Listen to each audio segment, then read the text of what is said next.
Amin. Dalam lindungan Allah. Orang yang duduk dalam lindungan yang maha tinggi dan bermalam dalam naungan yang maha kuasa akan berkata kepada Tuhan, tempat pelindunganku dan kubu pertahananku, Allahku yang kupercayai. Sungguh dialah yang akan melepaskan engkau dari jerat penangkap burung, dari penyakit sampar yang busuk. Dengan kapaknya ia akan melindungi engkau, di bawah sayapnya engkau akan berlindung. Kesetiaannya ialah perisai dan pagar tembok. Engkau tak usah takut kedahsyatan malam, terhadap panah yang terbang di waktu siang, terhadap penyakit sampar yang berjalan di dalam gelap, terhadap penyakit menular yang mengamuk di waktu petang. Walaupun 1000 orang rebah di sisimu dan 10.000 rebah di sebelah kananmu, tetapi itu tidak akan menimpamu. Engkau hanya menontonnya dengan matamu sendiri dan melihat pembalasan terhadap orang fasik. Sebab Tuhan ialah tempat perlindunganmu yang maha tinggi, telah kau buat tempat perteduhanmu. Malapetaka tidak akan menimpa kamu, dan tulah tidak mendekat kepada kemahmu. Sebab malaikat-malaikatnya akan diperintahkan kepadamu untuk menjaga engkau di segala jalanmu. Mereka akan menantang engkau di atas tangannya, supaya kakimu jangan terantuk kepada batu. Singa dan ular teduk akan kau langkai. Engkau akan menginjak anak singa dan ular naga. Sungguh hatinya melekat kepadaku, maka aku akan meluputkannya. Aku akan membentengnya sebab ia mengenal namaku. Bila ia berseru kepadaku, aku akan menjawab. Aku akan menyertai dia dalam kesesakan. Aku akan meluputkan dan memuliakannya. Dengan panjang umur kukenyangkan dia, dan kuperlihatkan kepadanya keselamatan daripadaku. Amin. Allah Bapa di dalam surga, Tuhan kami Yesus Kristus, pada hari ini kami mengucap syukur dan berterima kasih kepadamu Bapa, karena Engkau senantiasa memberikan kami nafas, bisa bernafas hari ini dengan baik dan dengan segar, sehingga pada hari ini kami dapat mengikuti PA yang dibawakan oleh Ibu Sela pada hari ini. Ya Bapa, urapilah Ibu Sela pada hari ini, supaya dengan urapan Roh Kudus-Mu senantiasa membawa firman dengan kemuliaan-Mu, sehingga kami yang mendengarkannya diberkati di dalam kehidupan kami setiap hari. Terima kasih Bapa atas hari ini. Kami mengucap syukur dan memuliakan Engkau melalui firman pada hari ini yang dibawakan oleh Ibu Sela. Amin. Dalam nama Bapa dan Putra dan Roh Kudus. Amin. Thank you, Doni. Ya Bu, sama Bu. Oh, teman-teman semuanya, Shalom. Kita ketemu lagi ya. Hari ini kita akan membahas tentang amanat agung. Pada tahu nggak sih amanat agung itu apa? Dengar nggak apa itu amanat agung? Nah, dengar nggak amanat agung itu apaan? Oke, aku coba share screen ya. Hari ini baru pertama kali nih nyoba share screen ini.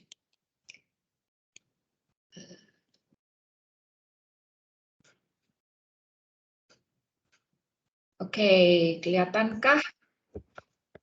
Kelihatan sih. Kelihatan. Oke, thank you. Oke, amanat agung, jadikan semua bangsa muridku. Nah, kalau dengar ini mungkin udah mulai kebayang nih, oh ya ini perkataan ini ada di Alkitab nih, jadikan semua bangsa muridku. Oke, Bapak dan Ibu, aku akan mulai dari satu cerita ya. Ini ceritaku waktu masih kecil nih. Kelihatan nggak aku yang mana? Pas nemu ibuku nemu foto ini, aku pikir ya bagus juga di-share. Jadi aku tuh terlahir dari keluarga yang semuanya tuh Katolik. Papa, mama Katolik, nenek, kakek semua Katolik. Jadi ponakan-ponakan, sepupu-sepupu, tante, om, tante semuanya tuh Katolik. Aku nggak pernah punya masalah konflik di dalam hal iman karena aku memang bertumbuh terlahir di keluarga yang semuanya udah Katolik gitu. Ini acara waktu itu aku baptisan, kira-kira umur 6 atau 7 tahun waktu itu. Ini aku yang kepang 2. Ini adik aku, ini semua sepupu-sepupu. Jadi waktu itu dibaptis bebarengan gitu ceritanya. Bersama dengan sepupu-sepupu yang lain kita baptisan waktu itu. Masih pada kecil-kecil. Terus ini waktu komuni pertama berarti sekitar kelas 3 SD ya mungkin umur 9 tahun itu aku terima komuni pertama. Jadi kita tuh bertumbuh di dalam keluarga Katolik yang mengikuti segala macam tradisi dan aturan-aturan Katolik itu udah mendarah daging dan itu udah berjalan di dalam kehidupan aku dari lahir malahan selama bertahun-tahun. Tapi aku nggak pernah ngerti juga apa yang namanya amanat agung. Bahkan waktu itu denger aja juga nggak pernah. Apa sih amanat agung? Nggak ngerti. Sampai aku dewasa, sekolah, kuliah, bekerja, menikah pun aku nggak ngerti. Apa itu yang namanya amanat agung. Padahal dari kecil udah jadi Katolik, udah baptis, udah melakukan misa, udah melakukan segala macam ritual-ritual Katolik, dan secara aktif pula. Bukan cuma biasa-biasa aja, secara aktif aku lakukan itu. Bahkan papa mama pun dan juga banyak tante-tante itu aktivis gitu di gereja. Papa mama waktu itu adalah koordinator distrik untuk ME, aku kurang ngerti juga ya, pokoknya di wilayah Jawa Timur. Jadi mereka sering sekali kasih retret, ME kayak gitu-gituan dan aku suka ikut gitu. Karena memang masih kecil, jadi aku suka ikut, suka diajak untuk retret gitu, diajak meeting gitu. Kalau misalnya aku nggak bisa ikut, aku dititipin di Panti Asuhan Bakti Luhur waktu itu. Jadi aku dulu kecil, aku biasa tidur dengan anak-anak panti yang cacat ganda. Malah inget aku dulu pernah berantem dengan salah satu anak panti yang kebetulan waktu itu hyperaktif. Aku nggak terima adikku waktu itu dikerjain, dinakalin sama anak hyperaktif. Jadi aku lawan, aku berantem sama itu anak gitu. Tapi itulah aku bertumbuh di lingkungan dan keluarga yang Katolik. Tapi ternyata aku nggak mengerti, bahkan mendengar pun nggak pernah tentang amanat agung itu tadi. Cuman Bapak dan Ibu, ini bukan berarti papa mama aku salah ya, enggak. Mungkin mereka tidak bisa menjabarkan amanat agung itu dalam bentuk kata-kata. Tapi yang pasti mereka sudah menunjukkan dengan keteladanan bahwa ada bagian, ada kewajiban yang harus kita lakukan sebagai seorang Katolik untuk orang-orang di sekitar kita. Ada bentuk pelayanan, ada bentuk give back yang harus kita berikan sebagai umat Katolik kepada Tuhan melalui pelayanan kita kepada sesama. Ini keteladanan yang diberikan oleh papa mamaku. Jadi mereka menjabarkan amanat agung bukan dalam bentuk kata-kata, tapi dalam bentuk tindakan-tindakan mereka. Nah, makanya sampai hari ini ya aku ngikut aja apa yang sudah mereka lakukan, termasuk kegiatan-kegiatan sosial, terutama ke Panti Bakti Luhur, karena aku bertumbuh bersama dengan mereka sejak kecil, sering nginep di rumah mereka, makan sama mereka kayak gitu. Nah, ini jadi ternyata amanat agung itu memang sesuatu yang tidak selalu dimengerti, tidak selalu pernah didengar oleh kita umat Katolik. Padahal amanat agung itu tertulis di 2 ayat. Matius 28 ayat 18-20, Matius 16 ayat 15, Markus 16 ayat 15 sampai 18. Ini ayat paralelnya ya. Tapi yang umum kita dengar adalah dari Matius ini tadi. Ini sebetulnya yang kita bahas di CAP, di SEP itu membahas tentang amanat agung ini. Bagaimana kita sebagai seorang umat Katolik harus give back, harus melakukan sesuatu. Ada kewajiban yang harus kita lakukan sebagai umat untuk orang-orang di sekitarku. Dan ini adalah misi Tuhan terhadap kehidupan kita. Ini kenapa kita dipilih lebih dahulu untuk menjadi berkat bagi orang-orang di sekitar kita. Amanat agung ini yang Tuhan berikan kepada kita. Nah, amanat agung ini keluar dari mulutnya Tuhan Yesus sendiri.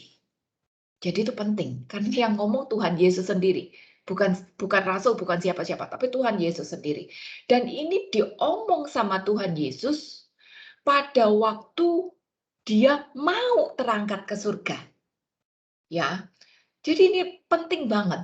Kita tahu ya, kalau misalnya ada satu keluarga kita yang mau meninggal misalnya, lalu dia kasih wejangan terakhir, amanat terakhir, kayak gitu-gituan ya, pesan terakhir sebelum meninggal, kita pasti berusaha untuk melakukan apa yang dia omong itu tadi. Kenapa? Karena itu pesannya dia terakhir. Itu keinginan dia terakhir gitu atas kita gitu. Nah, ini pesan Yesus terakhir sebelum dia naik ke surga, sebelum dia meninggalkan kita di dunia. Dan makanya ini penting banget. Sampai disebut sebagai amanat agung. Coba kita baca ya, Matius 28 ayat 18 sampai 20. Nanti boleh dibaca juga yang Markus. Di sini aku enggak tulis lengkap Markusnya soalnya lebih panjang, lebih detail. Jadi boleh diterusin sendiri nanti bacanya di rumah.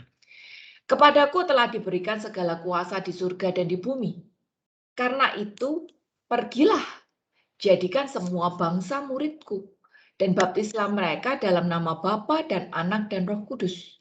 Dan ajarlah mereka melakukan segala sesuatu yang telah kuperintahkan kepadamu. Dan ketahuilah, aku menyertai kamu senantiasa sampai kepada akhir zaman. Jadi ini Bapak dan Ibu, amanat agung, wejangan terakhir yang disampaikan Tuhan Yesus sebelum dia terangkat ke surga, pergi dari bumi. Jadi ini adalah misi Tuhan kepada Anda dan saya. Kenapa dia milih kita duluan? Agar kita bisa melakukan ini. Jadi ada kewajiban yang harusnya Anda dan saya lakukan sebagai seorang umat Kristen. Ini. Bahkan untuk teman-teman yang Katolik ini diaminkan loh di tiap kali bubar misa. Pada saat Romo bilang pergilah engkau diutus, kita semua jawab amin. Berarti sebetulnya kita sudah menyetujui akan amanat agung ini. Gitu. Nah, cuman sayangnya ini ada satu research ya. Di Amerika pernah dibikin research namanya Barna Research tentang berapa jumlah umat yang tahu tentang amanat agung ini tadi. Ternyata 51%, denger aja kagak pernah. Mungkin kayak aku pada waktu aku kecil tadi ya, sampai dewasa, ke gereja, misa, ikut kegiatan gitu, aktif. Tapi dengar aja kagak pernah tentang amanat agung. Baru 77% tidak yakin pernah dengar, ragu-ragu. 25% ya pernah dengar, tapi nggak ngerti itu apa. Cuman 17% yang pernah dengar dan ngerti artinya. Maka hari ini kita sama-sama belajar agar kita bisa naikin angka 17% ini tadi, sehingga mulai dari kita dulu ngerti tentang amanat agung, dan biar dari kita, orang-orang di sekitar kita juga ngerti bahwa ada bagian yang harus kita lakukan sebagai umat Kristen. Tuhan punya misi di dalam kehidupan kita. Tuhan pilih kita secara khusus agar kita bisa melakukan amanat agungnya itu tadi. Coba kita bahas satu-satu ya. Ayat 18. Kepadaku telah diberikan segala kuasa di surga dan bumi. Sengaja kuasanya aku ini merahin. Kenapa? Karena kuasa ini menggambarkan betapa keagungan amanat dari Tuhan kita. Betapa Tuhan kita yang memberikan amanat itu tadi punya kuasa. Dan kuasa yang Tuhan kita pegang itu bukan cuma kuasa gereja atau kuasa partai atau kuasa apa, tapi kuasa yang Tuhan kita berpegang itu adalah kuasa atas surga dan bumi. Ini menunjukkan bahwa Yesus yang mengatakan ini adalah Tuhan. Karena dia punya kuasa atas surga dan bumi. Nah, aku koma dulu sampai di sini. Sedikit ke samping aku cerita. Pernah satu hari ada seorang yang nanya ayat ini. Kepadaku telah diberikan segala kuasa di surga dan bumi. Emangnya kuasa itu pernah diambil dari Tuhan Yesus? Kok sekarang diberikan lagi? Emangnya pernah diambil? Nah, ini buat sekedar kita tahu aja ya. Kita ingat bahwa siapa penguasa bumi? Siapa penguasa dunia? Teman-teman yang sudah rajin PA, yang sudah SHBDR, pasti ingat bahwa bumi, dunia dikuasai oleh iblis. Nah, loh, makanya ayat 18 bilang kepadaku telah diberikan segala kuasa di surga dan di bumi. Kenapa? Karena bumi ini dikuasai oleh iblis. Dan itu pun juga diakui oleh Tuhan Yesus ya. Buat teman-teman yang mau nyatet boleh, ini udah beberapa kali disinggung ayat ini. Ada 6 ayat yang menyatakan bahwa bumi ini dikuasai oleh iblis ya. Satu keluar dari mulut iblis sendiri, dia tahu bahwa dia adalah penguasa bumi. Cari ayatnya itu pada waktu dia mencobai Yesus 3 kali. Dia minta Yesus menyembah dia dan dia katakan kalau kamu nyembah segala sesuatu ini akan aku berikan kepadamu. Berarti apa? Si iblis tahu bahwa dia adalah penguasa bumi. Itu ayat yang pertama. Lalu 3 keluar dari mulut Tuhan Yesus sendiri. Itu di Yohanes 12 ayat 31. Yohanes 14 ayat 30. Yohanes 16 ayat yang ke-11. Aku enggak bacain lagi, ini udah sering sekali bahas, tapi Yesus pun mengakui bahwa iblis adalah penguasa dunia. Lalu ada lagi dari Paulus, Efesus 2 ayat 2, dan dari Rasul Yohanes di 1 Yohanes 5 ayat 19. Jadi ada banyak ayat yang membuktikan bahwa dunia dikuasai oleh iblis. Tapi setelah Yesus naik ke surga, setelah Yesus bangkit ya, kuasa itu diberikan lagi kepada Yesus.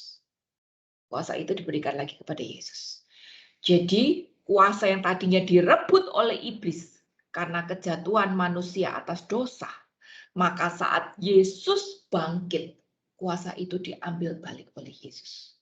Tapi masalahnya, Bapak dan Ibu teman-teman, hari ini kita masih hidup di bumi. Dan iblis belum dimusnahkan ya. Iblis belum dimusnahkan. Jadi si iblis masih bercokol juga di bumi. Dia masih berkuasa atas dunia ini. Tapi Yesus pun punya kuasa yang lebih besar. Karena dia telah pegang kuasa itu. Baik surga dan bumi, Yesus punya kuasa. Nah, sekarang yang terpenting seperti ini. Kita yang sudah dipilih, dan kita pun menjawab panggilan Tuhan dengan mengatakan, ya Tuhan, aku mau ikut Engkau dan aku dibaptis di dalam nama Bapa, Putra, dan Roh Kudus. Aku menyatakan diri, aku ikut Tuhan. Maka sekarang bosku Tuhan. Bosku bukan lagi iblis. Walaupun iblis masih bercokol di dunia dan dia masih menguasai dunia ini, tapi Tuhanku yang juga penguasa dunia ini, dia punya kuasa lebih besar. Pada saat aku dibaptis, aku menyatakan Yesus adalah bosku dan aku di bawah kekuasaannya Tuhan. Semoga penjelasan ini sedikit menjelaskan. Jadi hari ini Tuhan telah memegang kuasa di surga dan bumi. Dan ayat 18 ini membuktikan bahwa Yesus yang mengatakan ini adalah Tuhan sendiri. Karena dia punya kuasa atas surga dan bumi. Ini juga dibuktikan di Filipi 2 ayat 9 sampai 11. Filipi 2 ayat 9 sampai 11.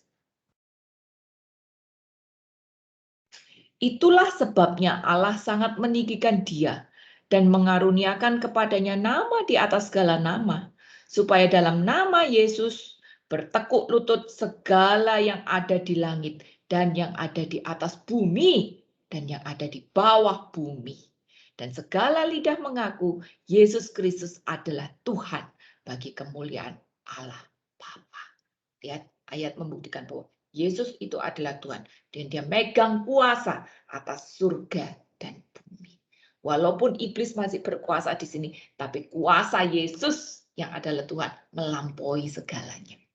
Kolose 1 ayat 15-16. Ia adalah gambar Allah yang tidak kelihatan, yang sulung, lebih utama dari segala yang diciptakan. Karena di dalam dialah telah diciptakan segala sesuatu yang ada di surga, yang ada di bumi, yang kelihatan dan yang tidak kelihatan, baik singgasana maupun kerajaan, baik pemerintah maupun penguasa, segala sesuatu diciptakan oleh Dia dan untuk Dia. Ini lagi bukti bahwa Dia, di dalam Dia telah diciptakan segala sesuatu, baik yang di surga dan ada yang bumi, baik yang kelihatan maupun yang tidak kelihatan. Nah, bukti bahwa Tuhan itu, bukti bahwa Yesus itu adalah Tuhan, Dia yang berkuasa. Wahyu 1 ayat 17-18. Ketika aku melihat Dia, tersungkurlah aku di depan kakinya, sama seperti orang yang mati, tapi ia meletakkan tangan kanannya di atasku lalu berkata, "Jangan takut, aku adalah yang awal dan yang akhir dan yang hidup. Aku telah mati, namun lihatlah, aku hidup sampai selama-lamanya, dan aku memegang segala kunci maut dan kerajaan maut." Gitu. Lihat, banyak ayat membuktikan bahwa Yesus sekarang yang punya kuasa, karena Dia adalah Tuhan. Dan kuasa yang Dia pegang itu adalah di surga dan bumi, yang kelihatan dan tidak kelihatan. Semuanya. Ini kuasa ini sangat besar. Jadi Yesus yang adalah Tuhan, yang memegang kuasa atas surga dan bumi itu tadi, memberikan amanat agungnya kepada kita yang sudah Dia pilih terlebih dahulu. Inilah amanat agung itu. Karena itu, pergilah jadikan semua bangsa muridku, baptislah mereka dalam nama Bapa, Putra, dan Roh Kudus. Ya, ada 3 tugas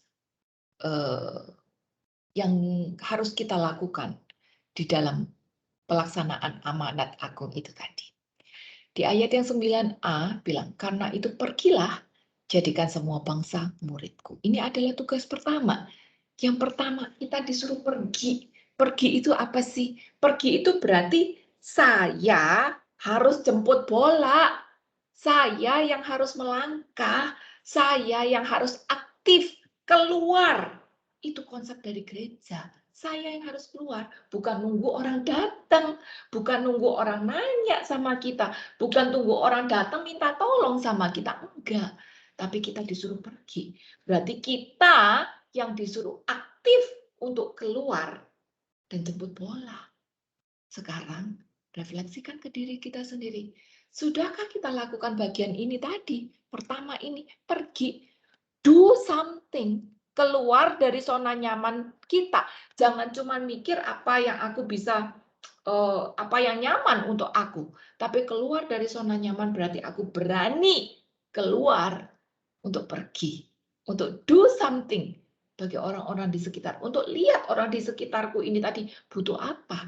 Apa yang aku bisa lakukan untuk memberkati mereka. Seperti itu. Jadi tugas pertama itu kita disuruh pergi.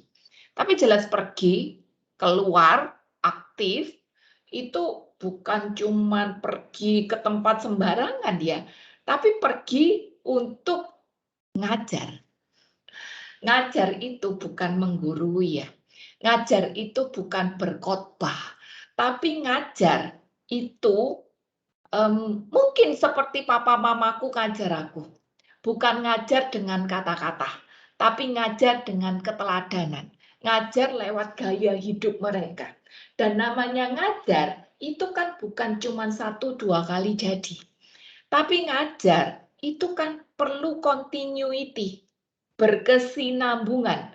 Maka dari kita yang harus pergi, saya harus komit. Karena ini tidak bisa urusan 1, 2, 3 kali jadi. Harus terus-menerus. Gitu. Ini salah satu alasan kenapa kalau kita di komunitas Thomas, kita pelayanannya bukan cuma sekedar baksos. Tapi kita pelayanan kayak seperti pelayanan pada waria-waria transgender seperti itu. Walaupun ini tidak umum, walaupun kadang makan hati, biayanya banyak, repotin setengah mati gitu. Tapi kita tahu bahwa kita harus pergi dan kita harus ngajar lewat keteladanan kita, lewat kehadiran kita, dan itu butuh komitmen jangka panjang. Karena bukan cuma 1 kali datang, habis itu bye-bye. Kita harus dengerin curhatnya dia. Kalau dia telepon kita layani, kalau dia WA kita layani, kalau dia butuh sesuatu kita harus antisipasi seperti apa, atau kita tolong dalam bentuk apa gitu. Kita butuh komitmen dari diri kita sendiri. Dan itu adalah pengorbanan. Bukan cuma korban bukan cuma korban tenaga, waktu. Ya, kita banyak sekali harus mengambil jatah kenikmatan diri sendiri untuk bisa komit dan melakukan pengajaran ini dengan berkesinambungan lewat kehadiran dan pendampingan kita. Belum tentu lewat kata-kata, tapi lewat keteladanan, kehadiran kita. Di situ kita menunjukkan wajah gereja. Nah, itu tugas pertama. Pergi mengajar, belum tentu lewat kata-kata, tapi lewat kehadiran kita juga dan keteladanan kita. Dan kita pergi ngajar kepada siapa? Semua bangsa. Semua bangsa, ini bicara tentang quantity. Di sini kita tidak mengkontak-kontakan. Laki, perempuan, transgender, apapun, bangsa kulit apa, kuning, hitam, coklat, putih, apapun agamanya, kami di waria ada yang latar belakang Muslim, ada latar belakang Buddha, ada yang Kristen, Katolik, semuanya kita nggak lihat latar belakang. Kita tetap layani mereka semua gitu. Karena Tuhan suruh semua bangsa tanpa mengkotak-kotakkan. Dia kan PSK, dia kan bukan warga kita, dia kan nggak sekolahan, dia kan badannya bau. Udah, Tuhan bilang semua bangsa. Itu bicara tentang quantity. Setelah kita lakukan semua bangsa quantity, di situ langkah berikutnya, next step-nya, kita kejar quality-nya, yaitu jadikan murid. Ya. Setelah kita kejar quantity, kita kejar quality-nya, yaitu menjadikan mereka sebagai murid.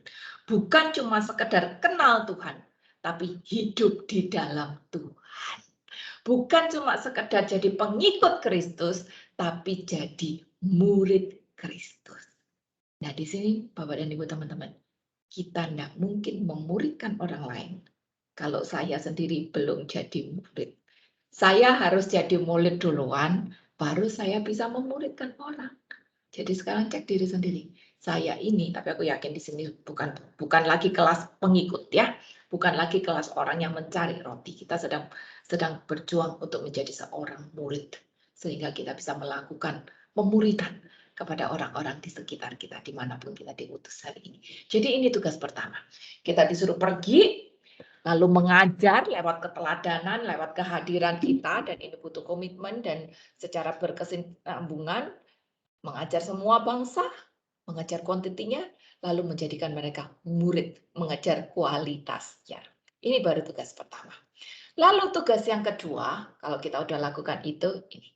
Baptislah mereka dalam nama Bapa dan Anak Roh Kudus. Berarti apa? Kita disuruh untuk bawa mereka baptis di dalam iman Kristiani. Bukan cuma sekedar kenal Yesus, tapi biarkan mereka hidup di dalam Kristus. Kristus di dalam dia. sehingga mereka pun bisa menjadi murid dan nanti pada waktunya mereka bisa memuridkan orang lain. Maka tongkat estafet pemuridan itu akan terus berjalan, berkesinambungan. Ini yang terjadi dari 2000 tahun yang lalu sampai hari ini. Dan hari ini tongkat estafet ini di tangan Anda dan saya. Bagaimana reaksi kita saat Tuhan ingatkan, pergilah engkau diutus. Amanat agung Tuhan. Kita aminkan di dalam misa. Bahkan teman-teman yang sudah SEP, sudah SHDR sangat mengerti ini. Bahwa ada bagian yang harus kita lakukan. Sudahkah kita jawab panggilan Tuhan ini tadi di dalam kehidupan nyata kita sehari-hari untuk lakukan amanat agungnya. Menjadi murid untuk memuridkan orang lain. Lalu yang ketiga, ajarlah mereka melakukan segala sesuatu yang telah kuperintahkan kepadamu. Inilah yang ketiga ya. Ajarlah. Ajarlah. Ini kan bukan himbauan. Ya, kalau himbauan kan ngomongnya, kalau kamu sempat ajar ya, kalau kamu mau ajar ya, kalau kamu berkenan ajar ya. Enggak. Ini himbauan. Tapi ini kata-katanya, dan ajarlah mereka, tegas. Jadi ini adalah satu perintah yang Tuhan mau Anda dan saya lakukan. Tuhan mau kita mengajar mereka segala sesuatu yang telah Dia ajarkan kepada kita. Jadi jangan sampai tuh pengajaran Tuhan ini mandek sama aku. Tapi aku harus bisa meneruskan tongkat estafet ini ke orang-orang di sekitarku, generasi berikutnya. Sampai mereka pun bisa mengajar orang-orang di sekitarnya. Tongkat estafet ini terus bergulir. Gitu. Ya, contoh orang yang gagal melakukan ini. Ingat kejatuhan Adam dan Hawa di Taman Firdaus. Tuhan sudah mengajarkan si Adam tentang ketetapan-ketetapannya dia. Yaitu mereka tidak boleh makan. Mendung. Tuhan sudah mengajarkan ketetapannya pada si Adam. Dan dia bilang, kamu boleh makan semua buah yang ada di taman ini, kecuali yang di sono. Ya, 2 pohon itu kamu tidak boleh makan. Kalau kamu makan buah dari situ, nanti kamu akan mati. Ini kan ajaran Tuhan kepada Adam. Tapi sayangnya, Adam yang diajarin direct oleh Tuhan, dia nggak nerusin tongkat estafetnya, pengajarannya itu tadi kepada Hawa. Akibatnya apa? Hawa ambil itu buah. Dia makan. Dan dikatakan loh di Alkitab ya, Adam itu ada di sekitar situ. Pada waktu si Hawa ambil buah itu tadi. Lah kok si Adamnya diem aja? Dia nggak bilang sama Hawa pada waktu Hawa ambil buah itu, dia nggak bilang sama, no. Tuhan bilang kita nggak boleh makan pohon itu, buah dari pohon itu. Dia nggak bilang begitu sama Hawa. Dia biarin aja gitu. Jadi apa? Si Adam tidak melakukan hal tersebut. Dia sudah diajar oleh Tuhan, tapi dia tidak mengajarkan pada orang yang lain. Nah, jangan sampai hal ini terjadi sama kita. Hari ini sudah ada banyak hal yang Tuhan ajarkan kepada kita melalui firman-Nya. Jangan mandek di aku. Jangan mandek di saya, jangan mandek di kita. Biar kita bisa melakukan amanat agung ini, tugas perutusan ini, dari apa yang aku sudah dengar, pengajaran apa yang aku sudah dengar, aku harus bisa mengajarkan juga pada orang-orang di sekitarku. Ini adalah perintah.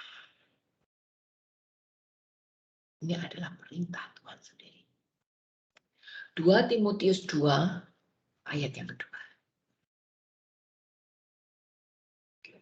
2 Timotius 2 ayat yang kedua.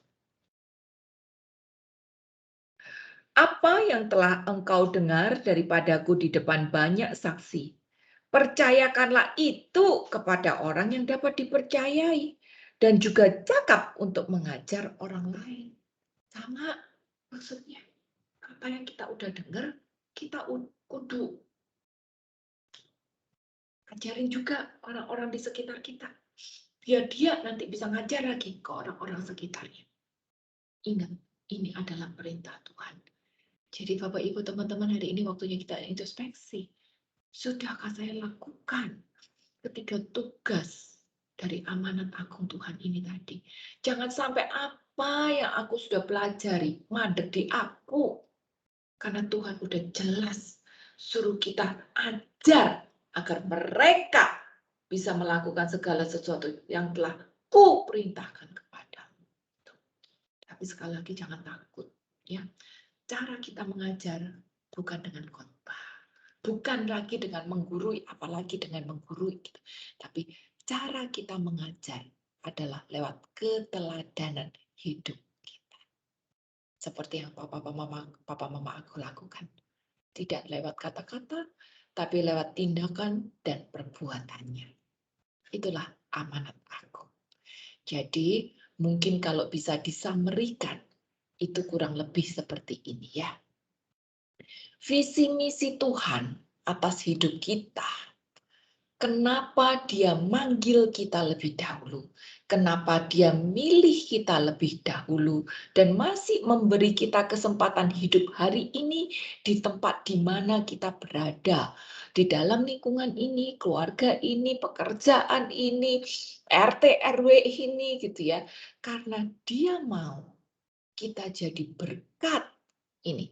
Visinya yang di atas, sasaran kualitas ini. Agar lewat kita yang adalah murid, saya bisa memuridkan orang lain. Orang-orang di sekitar kita. Ya, nggak usah mikir yang di ujung bumi, nggak usah mikir RT sebelah, nggak usah mikir orang lain. Orang-orang di sekitar kita dulu. Ini visi Tuhan atas hidup kita. Agar saya yang adalah murid, saya bisa memuridkan orang lain. Murid itu bicara kualitas. Caranya bagaimana? Bacanya mundur nih, dari bawah ke atas. Nih, amanat yang pertama, pergilah. Ada pengutusan, ya. Ada sifat aktif yang harus saya lakukan. Nggak nunggu disuruh, nggak nunggu ada temennya, gitu. Pergilah, aktif, jemput bola, keluar dari zona nyaman, do something. Lihat sekitarmu, apa yang kamu bisa lakukan, gitu. Jangan apa yang bisa aku dapat, tapi apa yang aku bisa lakukan. Do something. Ya, ini pengutusan, pergi. Pergi untuk apa? Ngajar. Ngajar pembinaan, bukan lewat kata-kata, tapi lewat keteladanan. Dan ini butuh komitmen. Ini butuh komit yang berkesinambungan. Karena ini tidak mungkin sekali jadi. Setelah ngajar, baru kita bisa baptis, penginjilan. Ya, baptis di dalam iman Kristianiti. Saat orang lihat teladan kita, saat orang mendengarkan kita, mereka kenal Yesus. Mereka percaya sama Yesus. Lihat kita, mereka lihat hidup kita berubah, lihat kita, mereka tahu kita tetap ada damai sejahtera sukacita. Di situ mereka kenal Yesus. Sampai mereka mau dibaptis di dalam iman Kristiani. Dan semua bangsa bicara tentang quantity dan murid bicara tentang quality itu tadi. Mungkin kurang lebih seperti ini summary-nya. Di mana amanat Tuhan ini tadi harus Anda dan saya jalankan. Karena ini adalah perintah Tuhan atas diri kita. Nah, untuk lakukan ini memang bukan satu hal yang gampang. Ada caranya untuk lakukan ini. Nggak bisa suka-suka sendiri untuk lakukan gini. Kenapa? Karena kayak gini. Kalau misalnya saya kerja di perusahaan A, jualan produk A, maka cara saya jualan produk A harus sesuai dengan aturannya perusahaan A. Nggak bisa suka-suka saya. Kalau saya bekerja di perusahaan B dan saya jualan produk B, maka cara saya jualan harus dengan caranya perusahaan B. Nggak bisa suka-suka saya. Nggak bisa ngikutin caranya perusahaan A, aku aplikasikan di caranya untuk jualan produk B. Nggak bisa. Karena semuanya beda-beda. Nah, hari ini kita bekerja di perusahaan kerajaan Allah milik Kristus Yesus. Maka cara saya berjualan, cara saya marketingin kerajaan Allah milik Kristus Yesus harus sesuai dengan apa yang di dalam SOP-nya PT Kerajaan Allah milik Kristus Yesus ini tadi. Tidak bisa dengan cara saya sendiri, tidak bisa dengan teori saya sendiri, tidak bisa menurut orang-orang di sekitar saya atau cara perusahaan lain. Harus sesuai dengan SOP-nya PT Kerajaan Allah milik Kristus Yesus. Dan bagaimana caranya? Saya bisa melakukan tugas perusahaan itu tadi sesuai dengan standar operating prosedurnya PT Kerajaan Allah milik Kristus Yesus. Jawabannya satu, keteladanan. Keteladanan. Ini bahasa sehari-hari kita. Saya yakin Bapak dan Ibu teman-teman semua ngerti apa maksud dari keteladanan.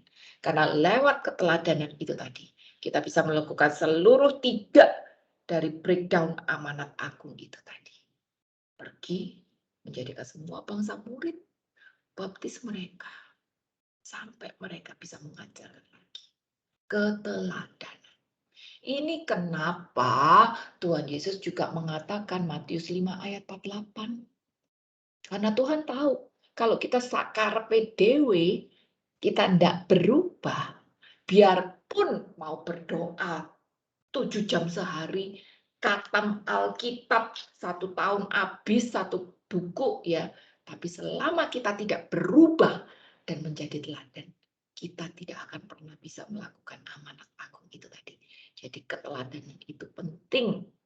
Maka Bapak Ibu teman-teman, ciri iman yang bertumbuh, ciri kalau saya sudah punya relasi pribadi sama Tuhan adalah karakterku berubah. Makin hari aku makin bisa menjadi teladan. Memang aku belum sempurna, tapi aku berjuang menuju kesempurnaan itu. Karakterku berubah. Ini ciri dari orang yang bertumbuh iman. Ciri dari orang yang punya relasi pribadi sama Tuhan. Matius 5 ayat 48. Ini berkali-kali juga kita baca. Ini keluar dari mulut Tuhan Yesus sendiri juga. Dia bilang, karena itu haruslah kamu sempurna. Sama seperti Bapamu yang di surga adalah sempurna. Bapak dan Ibu, ini keluar dari mulut Tuhan Yesus sendiri loh. Kalau Tuhan bilang, kalau Tuhan suruh kita jadi sempurna, kira-kira bisa apa enggak? Kira-kira bisa apa enggak? Jawabannya adalah pasti bisa. Tuhan tahu kapasitasku. Tuhan tahu apa yang aku bisa lakukan, aku enggak bisa. Tuhan tahu kita ini cuma lempung, debu, dan tanah. Tapi kalau Tuhan bilang, Anda bisa jadi sempurna, maka kita pasti bisa jadi sempurna. Karena Tuhan penciptaku, dia tahu aku bisa. Dia tidak akan suruh aku sesuatu yang aku enggak bisa. Jadi kalau Tuhan bilang, aku bisa jadi sempurna, kita bisa jadi sempurna. Tapi arti dari kesempurnaan itu bukan Maha Esa, Maha Hadir, Maha Kuasa, Maha Bermujizat. Tidak. Tapi kesempurnaan itu bicara tentang karakter. Aku yang dulu pemarah, sekarang udah tidak pemarah. Aku yang dulu nggak sabar, sekarang bisa lebih sabar. Aku yang dulu mulutnya enteng, nyinyir, sekarang sudah bisa mingkem. Aku dulu yang selalu negative thinking, sekarang sudah bisa melihat keadaan dari sudut pandang yang positif. Kesempurnaan itu bicara tentang karakter. Setiap kita terlahir dengan hakikat dosa. Setiap kita terlahir dengan kelemahan-kelemahan kedagingan. Tetapi asal kita punya relasi pribadi dengan Tuhan, di situ iman kita bertumbuh. Di situ pula kita berjalan menuju pada kesempurnaan. Memang hari ini kita belum sempurna, tapi ada di dalam hidup kita yang harus sudah bisa menjadi teladan bagi orang-orang di sekitar kita. Saat itu kita sudah melakukan amanat agung bagi orang-orang di sekitar kita yang melihat, orang ini dulu pemarah, sekarang kenapa bisa tersenyum? Ya orang ini dulu mulutnya nyinyir. Kenapa sekarang bisa ngomong yang baik gitu? Di situ kita menjadi berkat. Ya. Roma 8 ayat 29-30. Sebab semua orang yang dipilihnya dari semula, mereka juga ditentukannya dari semula untuk menjadi serupa dengan gambaran anaknya. Supaya ia menjadi yang sulung di antara banyak saudara. Lihat Bapak dan Ibu. Bukan aku yang milih dia loh, dia yang milih aku kan. Dia yang milih kita. Dia yang dari semula sudah milih kita. Dan dia sudah dari semula, dia tetapkan kita. Untuk apa? Untuk agar kita jadi serupa dengan gambaran anaknya. Di dalam karakter, kita lihat bagaimana Tuhan yang menerima perbedaan. Menerima segala macam bangsa. Kita lihat bagaimana Tuhan yang selalu positif, yang sabar, yang bahkan bisa menerima salibnya dengan rela dan tetap mengampuni orang-orang di sekitarnya. Walaupun orang-orang itu, bahkan murid-muridnya sendiri, jatuh bangun, kembali kepada kehidupan lama. Tapi Tuhan lihat saat mereka berjuang untuk bangkit, Tuhan ampuni, Tuhan terima lagi. Nah, bagian kita sekarang hari ini untuk berubah menjadi semakin serupa dengan Dia dan hidup untuk menjadi teladan bagi orang-orang di sekitar kita. Mungkin orang-orang di sekitar kita juga jatuh bangun, menyebalkan kita lagi, merugikan kita lagi, nyebelin kita lagi, gitu. Tapi kalau kita berjuang di dalam keteladanan, kita nggak akan bilang, udah yang cukup ya, kamu udah nyalain aku 3 kali, udah deh sana saya nggak bakalan lagi. Kita tidak akan ngomong seperti itu. Tapi kita tetap bisa melampaui rasa amarah dan bisa mengampuni dia. Menerima dia apa adanya. Kita tidak akan bilang, aktivis kok kayak begitu. Enggak, kita nggak akan nyinyir sama orang. Kamu dulu pernah gini sama aku. Enggak, Tuhan Yesus mengampuni. Adik, berjuang untuk menjadi sempurna. Berjuang untuk menjadi teladan bagi orang-orang di sekitar kita. Ingat Yohanes 15 ayat 8. Dalam hal inilah Bapakku dipermuliakan, yaitu jika kamu berbuah banyak, dan dengan demikian kamu adalah murid-muridku. Bapak dan Ibu, ini juga perkataan yang keluar dari mulut Tuhan Yesus sendiri ya, Yohanes 15. Ini tiap kali kelar PA kita selalu bacakan ya. Ini perkataan Tuhan Yesus sendiri, di mana Bapak, salah satu cara kita memuliakan Bapak ya, adalah bila kita berbuah banyak. Ingat tadi, amanat agung, kita disuruh ngejar quantity juga, jadikan semua bangsa muridku, bicara tentang quantity. Jadi pada saat kita berbuah banyak, quantity kita banyak, kita itu memuliakan Bapa. Dan saat itu kita disebut murid. Nggak semua orang loh disebut murid, pengikut Yesus banyak. 5.000 orang yang datang minta roti, tapi cuma 12 yang dipanggil sebagai murid. Kita nggak mau jadi cuma pengikut doang, yang cuma minta.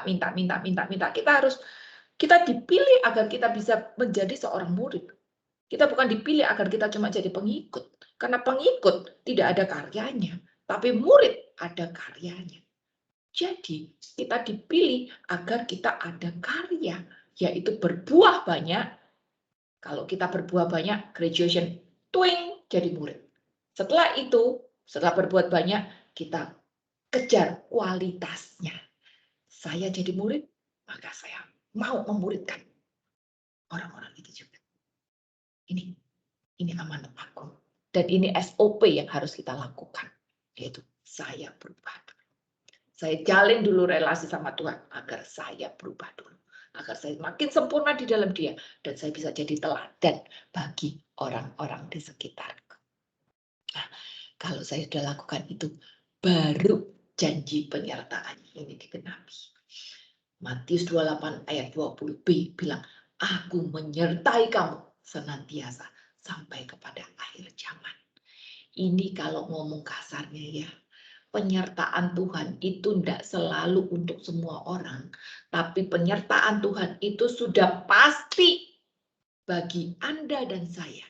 yang mau menjalankan amanat agung ini tadi.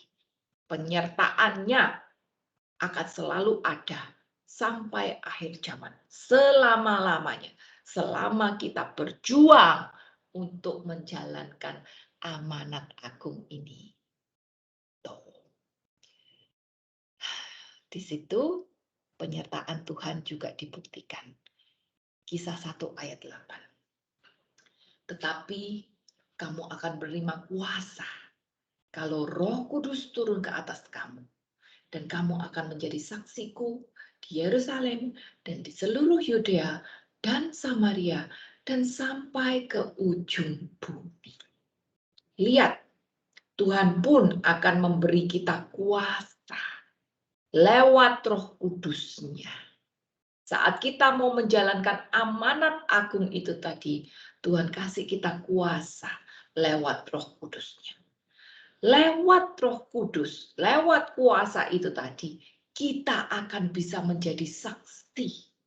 Saksi itu bukan kesaksian, oh doaku sudah terkabul, oh sakit penyakitku sudah disembuhkan, oh aku sudah masalah keuanganku sudah dibereskan. Enggak ya, bersaksi itu bukan seperti itu.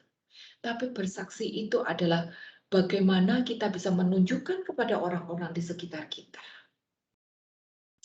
Bagaimana saya bisa bereaksi benar pada saat ada sesuatu terjadi pada aku. Itu adalah bersaksi. Jadi bukan menunjukkan doaku sudah terjawab. Enggak. Ini nanti bisa, kalau kita cuma bersaksi kalau doaku sudah terjawab, itu nanti bisa menyimpang ke teologi kemakmuran. Enggak. Kesaksian Tuhan enggak seperti itu. Tuhan aja disalib kok. Tapi kesaksian Tuhan, kesaksian hidup kita bahwa kita disertai Tuhan itu adalah pada saat kita bisa menunjukkan pada orang-orang di sekitarku bahwa saat ada sesuatu nih kejadian, mungkin kejadian yang terlalu down atau kejadian yang terlalu hebat gitu, aku tetap merespon keadaan ini di dalam koridor kebenaran. Ini loh kesaksian. Saat aku lagi dimarah-marahin sama bos misalnya ya, aku tetap bisa mengampuni dia, aku tetap tenang, nggak kepancing emosi, nggak balik badan, lalu maki-maki, ngata-ngatain dia di belakang dia, enggak. Tapi aku bisa tenang, aku tetap bisa melakukan pekerjaanku lagi dengan baik. Itu sebetulnya kesaksian. Saat aku lagi bingung dengan sakit penyakit atau konflik-konflik yang ada, aku bisa tetap tenang, aku bisa tetap bersenyum, aku tetap punya harapan. Itu kesaksian. Dan ini harus bisa di-share-kan pertama di Yerusalem. Yerusalem itu bicara tentang apa? Orang-orang di sekitarku dulu. Keluargaku yang terdekat dulu. Karena orang-orang itu yang melihat keseharianku. Dan di sini tempat Tuhan tanam aku untuk menjadi berkat. Untuk melakukan amanat aku. Biar orang-orang Yerusalemku, orang-orang terdekatku ini lihat bahwa hidupku ini loh di dalam koridor kebenaran firman Tuhan. Aku nggak maki-maki, aku nggak neko-neko, aku nggak kompensasi yang aneh-aneh. Aku tetap bisa mengampuni. Aku tetap bisa tepo seliro sama orang. Yerusalem ini dulu yang harus bisa jadi berkat. Menerima berkat dari aku. Jadi jangan mikir, oh bakso sana. Enggak. Ingat, tadi mengajar, itu berarti berkesinambungan. Ada komitmen terus-menerus. Jadi di mana yang bisa terus-menerus? Duluan, Yerusalem. Yang lihat aku keseharian. Baru seluruh Yudea. Yudea itu siapa? Komunitas. Yang aku ketemunya cuma seminggu sekali, gitu. Rekan kantor gitu yang mungkin juga sekarang ketemu cuma seminggu 2-3 kali kayak gitu. Baru Samaria, orang-orang di luar aku yang jarang ketemu, cuma arisan sebulan sekali atau ketemu 2 tahun setahun sekali reuni doang gitu. Jadi Tuhan udah kasih kita tingkatan-tingkatannya itu dengan jelas. Apa yang harus kita lakukan? untuk melakukan amanat agung, penyertaannya yang akan selalu ada bila kita lakukan tugas itu, SOP-nya yaitu kita yang harus berubah dahuluan gitu. Jadi amanat agung ini mengalir di dalam kehidupan kita sehari-hari. Jangan berpikir saya harus berkhotbah, saya harus bawa orang ke gereja. Enggak, tapi ini mengalir di dalam kehidupan kita sehari-hari. Karena pada saat kita berjuang untuk menjadi teladan, merespon keadaan dengan tetap positif walaupun aku salibnya lagi berat, di situ masa Tuhan ada. Di situ penyertaan Tuhan ada dan Roh Kudusnya turun atas kita. Dan walaupun salib berat, kita tetap jadi berkat di Yerusalem, seluruh Yudea dan Samaria. Jadi Bapak dan Ibu, inilah amanat agung yang harus kita sadari. Bahwa ada bagian yang harus Anda dan saya lakukan sebagai seorang Kristen yang telah dipilih Allah terlebih dahulu. Karena Tuhan punya misi atas hidup kita. Yaitu kita harus menjadi murid untuk bisa memuridkan orang lain. Semoga ini bisa menjadi berkat dan memberi pengertian atas kenapa Tuhan taruh kita di tempat ini hari ini. Tuhan Yesus memberkati. Oke,